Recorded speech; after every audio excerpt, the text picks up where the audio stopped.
Let's look at a few examples of converting numbers into engineering notation. Remember that engineering notation is very similar to scientific notation, except that the exponent has to be a multiple of 3. And then we use the prefix on the units to represent what that multiple of 3 is. So here you can see we have a number, one with a lot of zeros after it. I'll have to think about how many zeros there are. But I'm gonna shift the decimal point by 3 places at a time. So you can see here that if I do my first shift, there'd be one multiple of 3.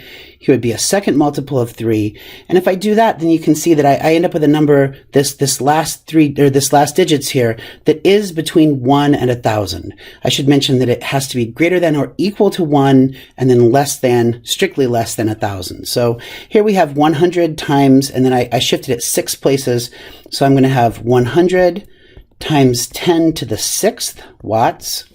And the 10 to the 6th is, if you look in the table, is going to correspond to mega. And so I end up with 100 megawatts. And as an engineer, that is a very appealing way to write the number.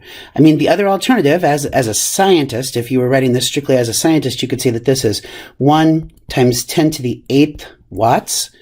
But 1 times 10 to the 8th watts doesn't give you the same sort of connotation of the scale of the number as 100 megawatts does. As soon as I say megawatts, I have a picture of the scale and scope of what this number is. And the number almost becomes secondary. And yes, the number can range by a factor of 1,000, but nonetheless, as soon as I hear megawatts, it's sort of like hearing gigajoules or something like that. I can really have a feeling for how big that number is going to be.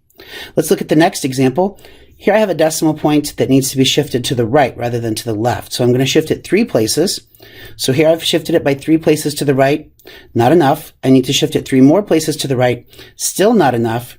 I need to shift it 3 more places to the right. And now the last 3 digits there are between 1 and 1,000.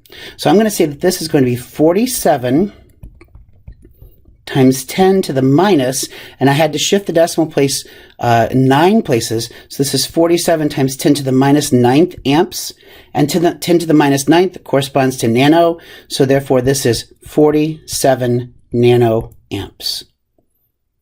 And that's how an engineer would prefer to write that number.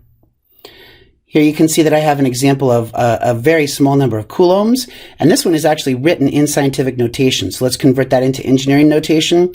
Well, I can see that if I'm going to do that, I'm going to need to get this exponent right here needs to be a multiple of 3.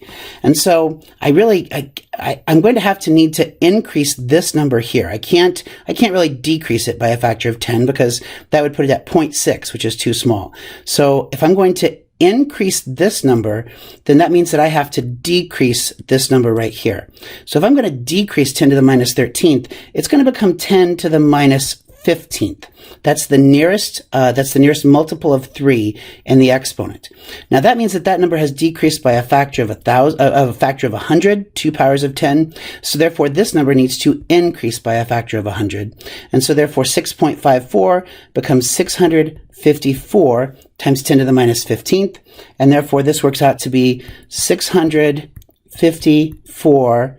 And then the prefix for 10 to the minus 15th is femtocoulombs.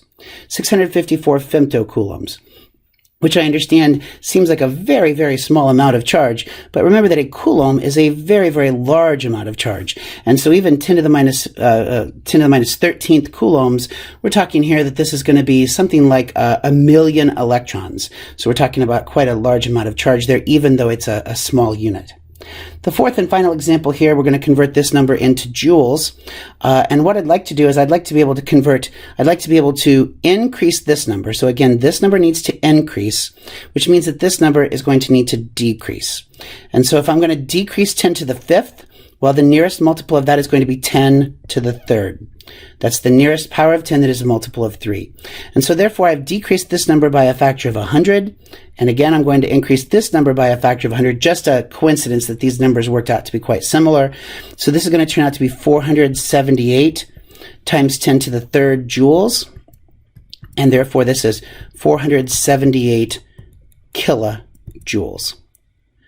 Now, you remember the K from kilo is technically lowercase, although I will occasionally see an engineer who will write this as 478 capital K, capital J.